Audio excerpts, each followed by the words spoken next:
高が浮かべ床抜けた先の希望再生の風吹く新築の香りいい暮らし夢見て歩む長い道土ぼこり舞い上がる手に汗握りしめ今日も進むんだ完成目指して輝く未来へこの手で築く家廃墟を越えて新しい明日へ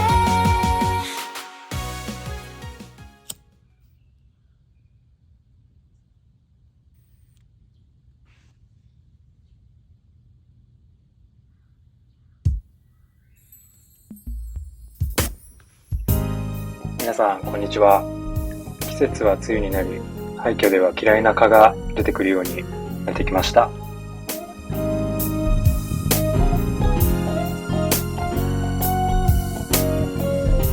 今回は前回作った型枠の設置と基礎立ち上がり部分の墨出し、鉄筋の加工をやっていきたいと思います。まずは、ポリシートをだいたい1メートル幅ぐらいでカットして、それを設置する型枠の下、溝が掘ってある部分にあらかじめ敷いていっています。このポリシートは、後のコンクリ打設後のコンクリに対して地中の水分、吸い出しを防止する効果、完成するコンクリートの質を高める効果があるみたいです。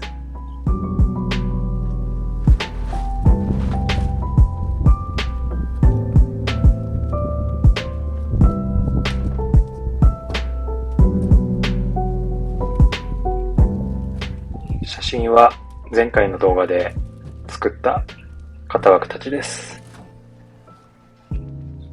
それを今なんとか立てて、そして立ち上がり幅、目標の15センチ幅を確保できるように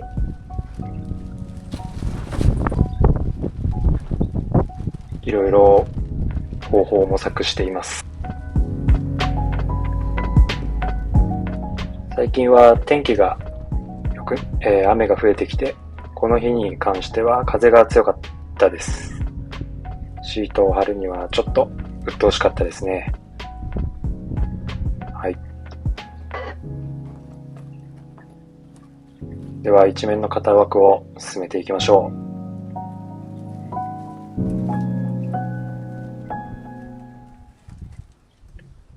この型枠の後ろスペースがなかなか狭くて、ビスを揉んで連結していくのが結構やりづらかったです。この壁は後に解体する予定です。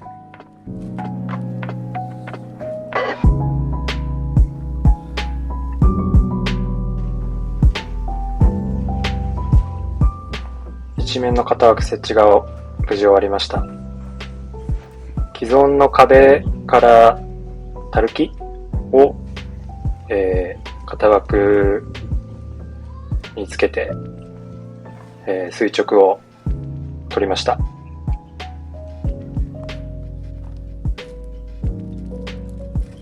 別の面をやっていきましょう。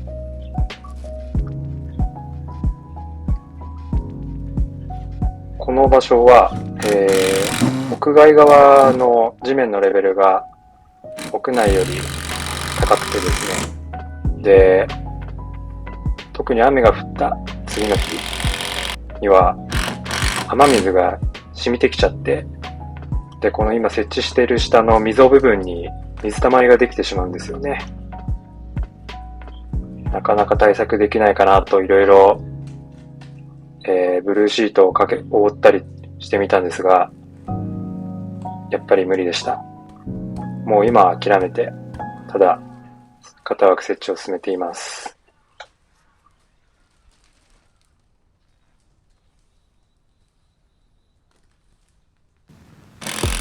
今回の動画の最後には、今回の動画でかかった材料の費用、コストの金額を発表したいと思いますので、ぜひ最後まで見ていってください。ではコーナーをやっていきましょう。その前に、もともと雨どいがあったところ、排水管の飛び出てるところが邪魔だったので、マルチツールを使ってそこを撤去していきます。このマルチツール本当に便利で、毎回は使わないんですけども、買ってよかったなと思います。丸ノコとか、レシプロ層が使えないような狭いところでも融通が効くので、ぜひ DIY ヤーの皆さんにお勧めします。作業の幅が広がると思います。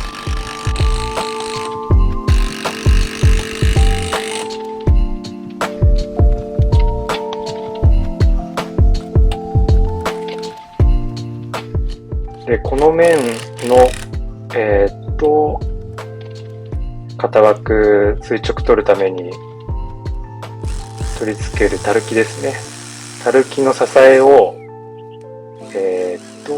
ここの解体で出てきたコンクリート柄、大きいブロックにハンマードリルで下穴を開けて、そこにビスを揉んで垂直を取りました。ちゃんと中心から 7.5 センチ取れてるか、スケールで確認して、垂直も取れてるか水平器で確認して、最後にビスを揉んで固定しました。さっきも話しましたが、雨の次の日、毎回こうなります。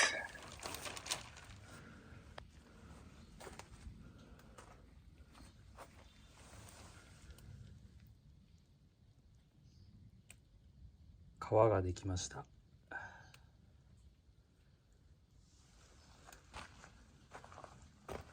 水路を掘りました。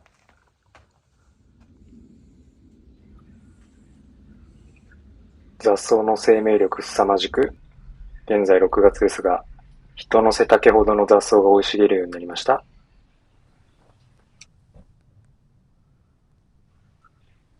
掘った溝の深さがまだバラバラなところがあるので、最近購入したおすすめアイテムを使ってできる限り均一に修正していきたいと思います。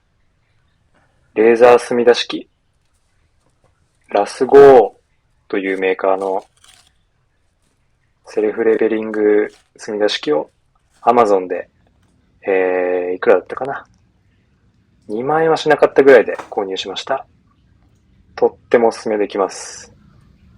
正確に水平じゃなくても曲がってても自動で水平を出してくれる優れもの。グリーンレーザーなので結構見やすい。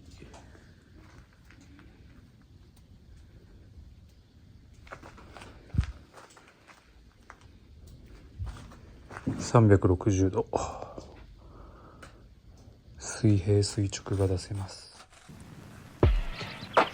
で、レーザーの光を時々スケールに当てて深さを確認、均一な溝になるように修正しました。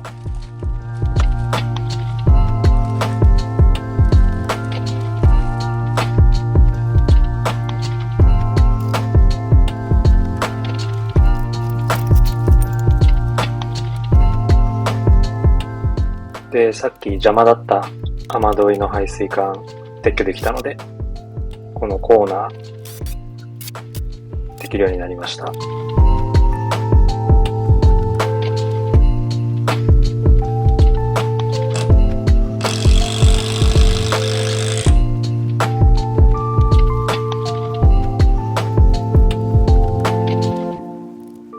使い石がある部分、周りを、うまくカットして、あらかじめ型枠の連結を埋めていっています。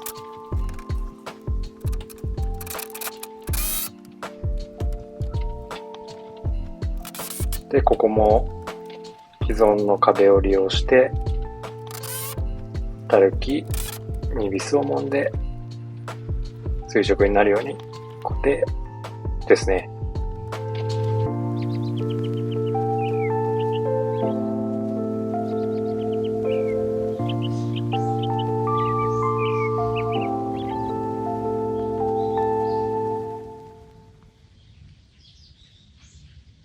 The season is coming.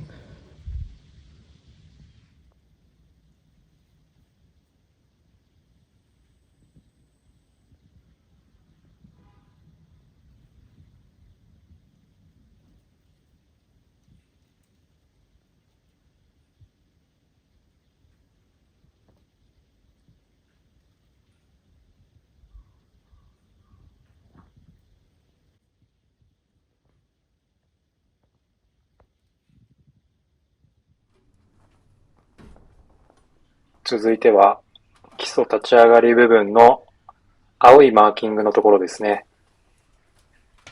墨出しを進めていきたいと思います。最近ゲットした便利アイテムの一つ、下げ振り。体育さんの道具ですね。使ってみました。既存の針の芯、中心部分から垂らしています。で、この糸の先端の重りが止まったところがその位置ということになるみたいです。そこに目印の鉄筋を打ち込みました。で、針の反対側からも下げ振りをして中心の位置を出しました。で、この柱は傾いているんで、柄の位置が真下ではないですよね。針芯の。先ほどの紹介したレーザー墨出し機。このレーザーを端の芯位置から最初の鉄筋を打ったところまでまっすぐな線が出てるんで、ここが既存の針の芯線ということになります。これは別の箇所です。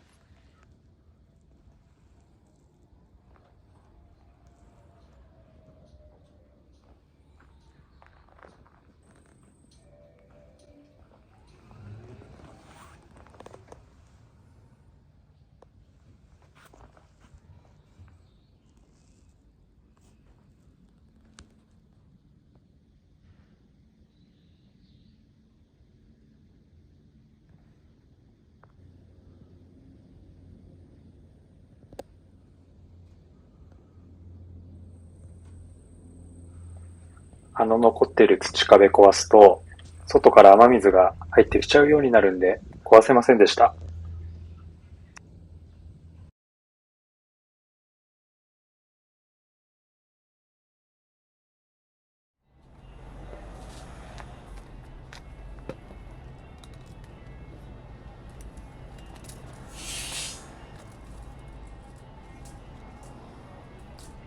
この日は日差しが強く、気温が30度と高めで暑かったです。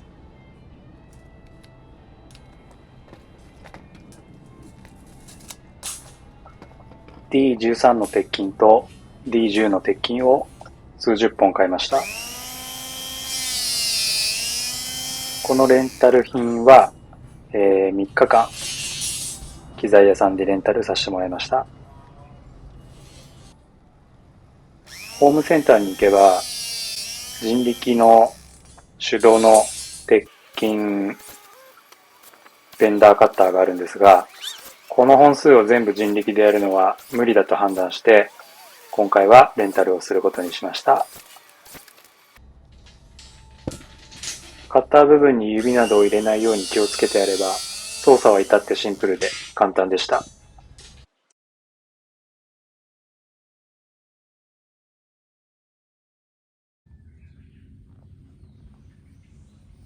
大量の鉄筋の切断が完了したので、運搬してきて、これからレンタルしたベンダーで曲げまくっていこうと思います。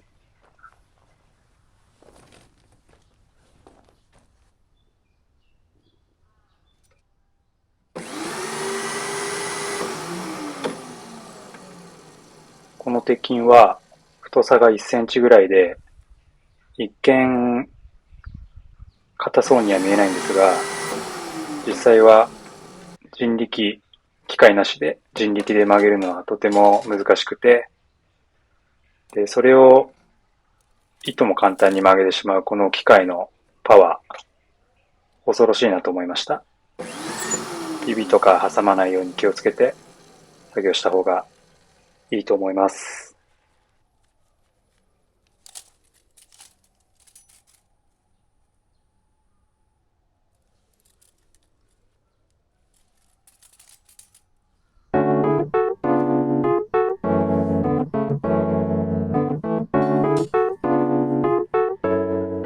この作業台は前回の動画で作成した持ち運び可の便利作業台です。そんなところに置いちゃって大丈夫なのって思うかもしれませんが、結構安定してたので気をつけながらこのままやりました。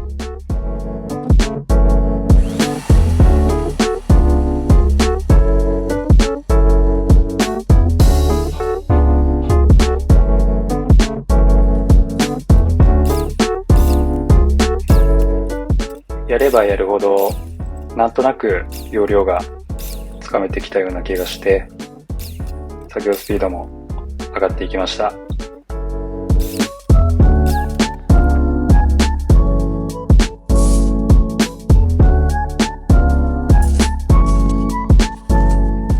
いくつかの鉄筋をまとめて、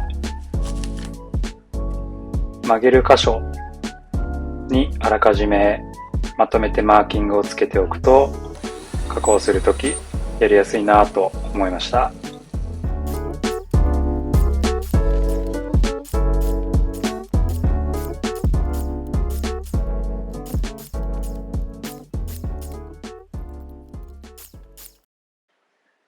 小学校の時に支点、力点、作用点、これを習ったのをこの時ふと思い出しました。